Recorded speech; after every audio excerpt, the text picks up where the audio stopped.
like they're on their own. Well, hello and welcome to my podcast, Life with Long COVID. My name is Paul Clark. I am the host, and it is a pleasure to welcome you back to this episode. Whether you're new or whether you're returning, welcome. I tend to try and get an episode out every Friday, if I can, and also there's one written piece that I release every week reflecting on what it's like to live with the symptoms of long COVID. I'm not a medical professional. I'm not offering advice here, but I am offering an honest, raw account of what it is like to live with this condition. Because one of the things I've found is that loneliness is a massive part of chronic illness. And for many people, just listening to someone else's experiences and what they're going through, it's really helpful for them, and it makes them realise that they're not alone. And I hope if you're listening today with a chronic illness, that's how it will land with you as well. A reminder that you can visit www.lifelongcovid.co.uk, and there you can sign up to be part of the Lifelong COVID community. And that also means you get my writings, my podcast episodes, all the updates through to your inbox. You can pay to subscribe to that, but if that's not your thing and you're not able to, then you can also get the same stuff for free. You get an option when you sign up, because I don't want anyone to be discounted from getting the support that they need. So what is today's subject, you may well ask? Well, recently I was asked by somebody what I do all day. And I literally phrased it like that. They said, what do you do all day? And it kind of stopped me in my tracks. I was like, well, what do I do all day? Apart from the fact, with the brain fog, I couldn't instantly recall what I do during the day. It's a fair enough question, but also it's complicated, isn't it? That I don't really want to have to explain what it's like balancing energy levels. Basically it's a really long answer if I was to answer that truthfully. So I was a bit vague. I said, I this and that, I do what I can, basically. I think that's the exact phrasing I used. I said, I do what I can. And they said, well, I guess you just kind of watch TV and stuff. And for some reason that got under my skin, like instantly. And I thought, is that what people think I do? Just watch TV all day? And anyway, why is that bad to watch TV all day? I kind of took it as a negative slur, as if, they were suggesting that I was lazy, and I don't think they were. I think it was just an innocent question. So I kind of followed it up with, well, actually, I can't watch TV. I think I was a bit defensive. I said, well, I can't watch TV all day because I fall asleep. And on reflection, that was a bit defensive, but it's because of that was the way I was feeling. And I didn't launch any more into it than that, because, to be honest with you, I just haven't got the energy to explain to people and go into massive amounts of detail how I feel. By the way, you can probably hear the dogs barking in the background. That's going to happen a lot, because part of being at home all day is listening to them bark, and I thought, well, I'll just include it. So you get the ringing of dogs barking in the background as well, just all thrown in. But anyway, this thing got under my skin, and I've been thinking about it since. And I was going to think about why I was cross and why I was defensive about it, and it all keys in to this sense that I think some people feel like I'm probably a bit lazy. I'm not able to work, it must be lovely to sit at home all day and do nothing, and actually my previous employer, when they came to my house, knowing that I had chronic illness, to talk about my exit from my job because I couldn't do it, the lady that came out actually said, oh, I wish I didn't have to work, which really, really rankled. I was like, well, and I think I said at the time, well, I wouldn't wish chronic illness on anyone, to be honest, because I'd much rather work. and she soon got the message. But it got under my skin. This comment about watching TV got under my skin in the same way. But it also got me thinking, well, what do I do during the day? Now, yesterday was an absolute classic chronic illness day, right?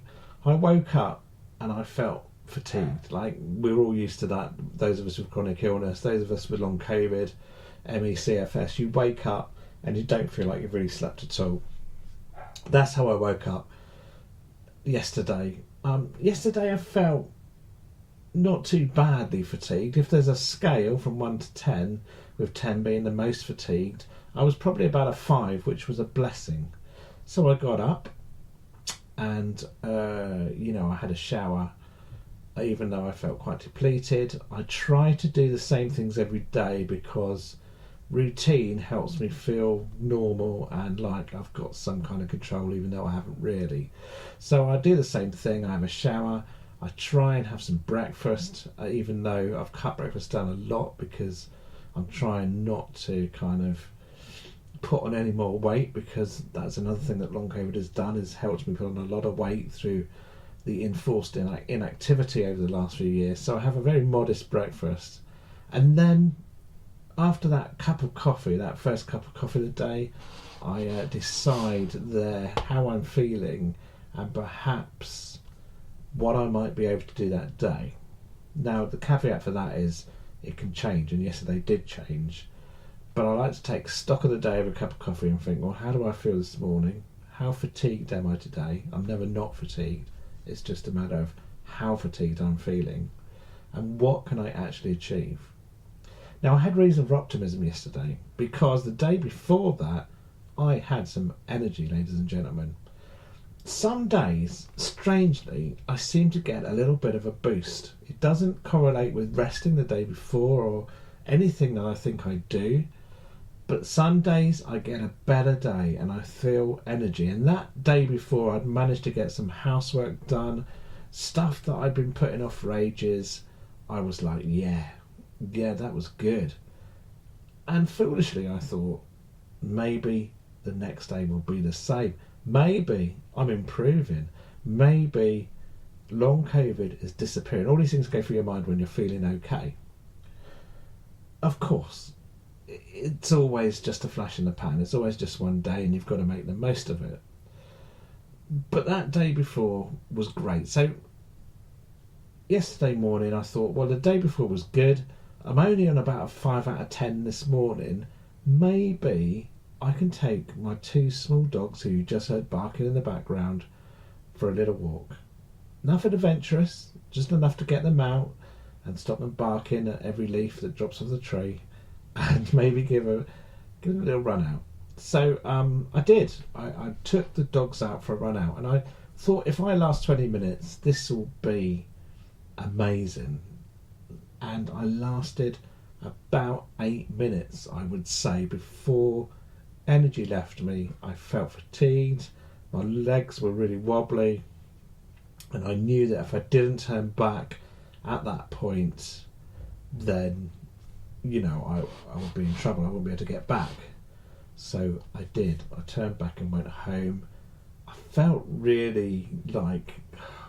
I let the dogs down, because they were like, why are you stopping so early?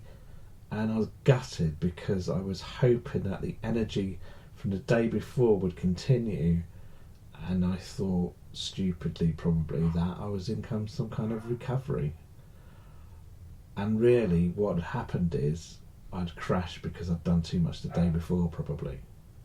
But for some reason, I don't know what it's like for you, but for some people they say that energy goes slowly, but for me it's like a switch. Like, I can be out doing something or in doing something, I could be writing, I could be anything at all, and it's like someone's just pulled the plug, just comes along and pulls the plug out, and all of a sudden I'm absolutely, completely, 100% fatigued. I go from everything to nothing within the space of a short time, seconds. The heaviness arrives, the weakness in my legs, that weird empty battery signal goes on in my mind. You know what I mean? Like flashing, empty. So I walked home, I crashed out on the sofa and ended up falling asleep. I don't know how long I was asleep, for about an hour. I woke up and, I felt a little better. So I thought, well, let's get off the sofa. So I did a little writing, and that's what I do.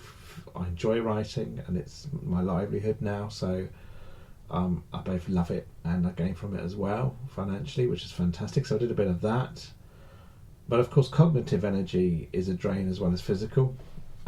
So what I was really doing, as I found out afterwards, was draining cognitive energy when my physical body was already drained. Because after that I thought, well, I'll do a couple of bits around the house, and of course I crashed again. And not just physically, I crashed mentally as well this time. So I was back on the sofa after doing not much at all, underneath my latest purchase, which is an electrically heated blanket. Oh, I have to tell you that even though this was not a good situation, I was mentally and physically crashed out. When I'm like that, one of my smallest but most excellent purchases recently has been a heated blanket. And if you put that on and get under it, it's just, I don't know what it is, it's so lovely and warm and cosy. It's the place to be when you're resting. It feels like a little bit of a treat, and you need a little bit of a treat when you feel like everything is crashing around you. So I got under this lovely warm electric blanket, and then you've got a decision to make. I wasn't tired because I was fatigued but not tired, and there is a difference there. I couldn't just fall asleep, but I was mentally overloaded. Cognitively, I was all over the place. My legs couldn't walk anymore, so I couldn't do any housework. I can't watch TV because it when I'm like that, it's overstimulating and it does my head in. Or it actually will get me to sleep straight away and I won't sleep that night. I can't read a book. It's a similar situation. I sometimes scroll my phone. I might look at a magazine. I might just ponder life in my head. But that's basically all I can do while sitting on the sofa under my lovely warm electric blanket. Now that might sound utopia to you, but if you've got chronic illness, if you have chronic illness, you know it's not. It's actually quite boring. Like, I was then under this blanket for hours because there's nothing else I could have done. Nothing really meaningful I could do. And as the afternoon turned into the evening and the evening turned into the night, that was it. That's all I could do, is sit under that blanket. I mean, it's a great time for taking stock of your life, but you don't want to do that too much, do you? And it's boring. Like, this is something people don't talk enough about, chronic illness. It's boring because you can't actually do much. Resting sounds beautiful, it sounds peaceful, it sounds like what everybody wants to do. But when you're enforced to do it all the time, at home, sometimes for hours at a stretch, it's boring. There's only so many times you can scroll your phone. And as I say, I can't watch TV or read properly because I just end up asleep. And if I end up asleep for too long, then I won't sleep at night. And if I don't sleep at night, the nights are even more endlessly boring than the daytime sitting on the sofa. So boredom is something we don't talk about enough, I think, and it's real. Boredom is real, and it comes with enforced rest and not being able to do much while you're there because of the condition that you're in. It's like being stuck in this kind of half awake, half dream type existence where you kind of sometimes you can't really recall what you've spoken about with your family even. You like kind of on this kind of very low energy mode. And that's how my day ended yesterday. And today I've woken up on about a 5 or a 6, so I'm feeling okay, but I'm not going to push myself too much today. I'm trying to pace the little energy I know I've got, and this is one thing that I'm doing, and probably maybe something else I'll try and do later, a little bit of writing, and that's it. So you've got your physical energy and the mental energy, but of course what comes with days like yesterday is a whole massive emotional weight of not doing anything. You feel guilty, you feel like you haven't achieved much during the day, you feel like sitting on the sofa for those hours, whilst absolutely necessary, is frustrating because you want to do more. You get the kind of existential questions that we ask of ourselves, like, is this my life now? Like, am I really gonna have to spend all these hours on the sofa? And the answer is probably yes. At the moment it is, and I need to probably equip myself to be able to do something or have something there when I am actually on the sofa and able to do much at all. You know what I mean? Get some stuff around me that I can do with, I don't know what. Like, I can't really do crosswords and stuff, but if you've got any suggestions, then please do send them in. I need to do something about it, really. And next time somebody asks me what I do all day, do I say I manage energy? I have to make these little micro decisions all day. I try and balance myself all day. I'm trying to do small, meaningful things that I can do. I think I'm going to have to be more honest, because the flippant kind of vague answers only kind of promote this idea that, we don't do much. And we don't do much and really love not doing much. And that is not the case. So there's my little rant / reflection for this week.